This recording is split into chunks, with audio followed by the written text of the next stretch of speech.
বিশ্বকাপের শুরুটা দুর্দান্ত হলেও এরপর কেবল হতাশাই উপহার দিয়েছে বাংলাদেশ অনূর্ধ্ব-19 নারী দল। গ্রুপ পর্বের শেষ ম্যাচে লড়াই করে অস্ট্রেলিয়ার কাছে হেরে বেশ পিছিয়ে পড়েছিল সুমাইয়া আক্তারের দল। তবুও স্বপ্ন ছিল সুপার সিক্সে ভালো কিছু করে ঘুরে দাঁড়ানোর। প্রথম ম্যাচেই সেই আশার গুড়েবালি পড়ে ভারতের কাছে বাজেভাবে হেরে। 3 ম্যাচে বাংলাদেশের পয়েন্ট মাত্র 2, ফলে সেমিফাইনালের আগেই বিদায় নিশ্চিত হয় লাল সবুজদের। ওয়েস্ট ইন্ডিজের বিপক্ষে ম্যাচটি হবে তাই নিয়ম রক্ষার।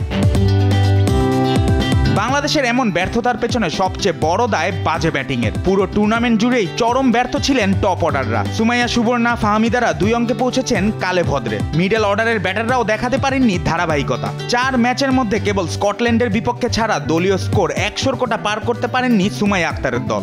সবশেষ ম্যাচেও পুরো 20 ওভার খেলে তুলে মাত্র 64 রান। ক্যারিবীয় মেয়েদের বিপক্ষে জয় নিয়ে দেশের বিমান ধরতে হলে ব্যাটারদের ফর্মে ফেরার কোনো বিকল্প নেই। ব্যাটারদের ব্যর্থতার মিছিলে দলকে প্রতি ম্যাচেই টেনে নিয়েছেন বোলাররা। আসর জুড়েই আলো ছড়িয়েছেন নিশিতা, আনিশা, জান্নাতুল মাওয়ারা। স্বল্প পুঁজি নিয়েও তারা লড়েছেন প্রতিপক্ষের চোখে চোখ রেখে। এই ম্যাচেও ক্যারিবীয় মেয়েদের অল্পতেই আটকে রাখতে হলে দলের ট্রাম্প কার্ড হতে পারেন বোলাররাই।